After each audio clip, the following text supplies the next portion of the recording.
Mga kaibigan, patungo kaming bundok ngayon, no. Doon may sa bundok na 'yon, tuktok ng bundok na may airplane na hindi na makalipad. So magpa selfie kami doon. So dito tayo ngayon sa River of Life. River of Life. Lake of Life pala. So magandang tanawin talaga dito, mga pine trees.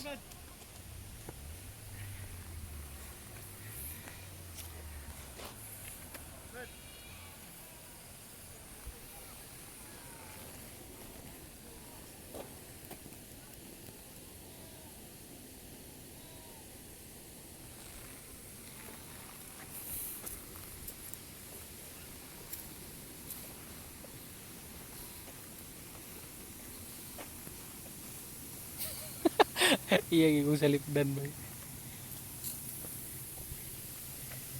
Wow. Okay, dito tayo. So ito zipline pala ito.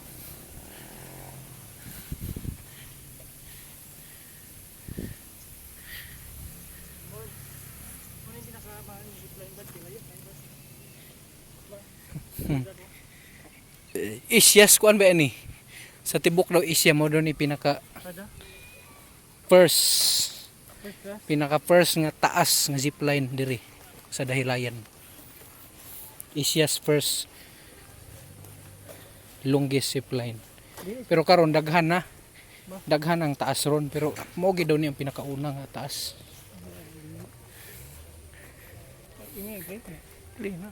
Sa may mo masulti karon sa atong outing, Brad, nga walay plano. Lahi ang way planong outing kay Madayon. Madayon gyud. Sige katong sige plano. Nara sa balay oy. Lagi ba? Sige cellphone. Bagkoy. Kargado ko an gyud. Wala ginaingon ako sa imo. Palit ta motor.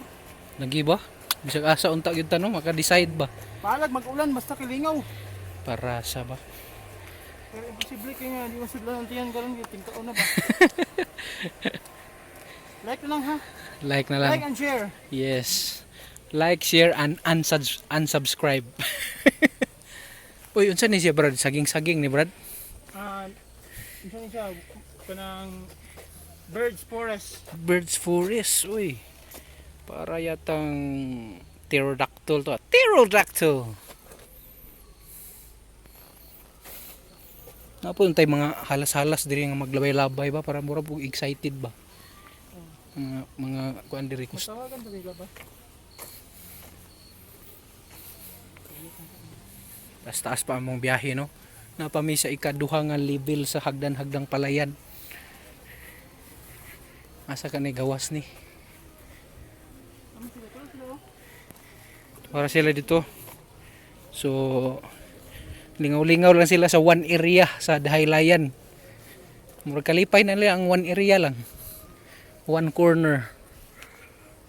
Saada kita naawon ng kahoy ba eh? Strict kayo ba?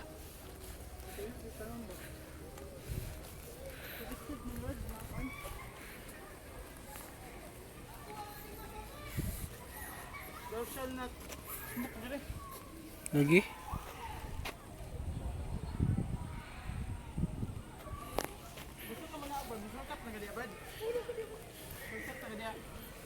Diri ba? So manaog ta? Adventure ba? Nagbuo ta dito ni hagdan dito na ulit hagdan. Naman sila.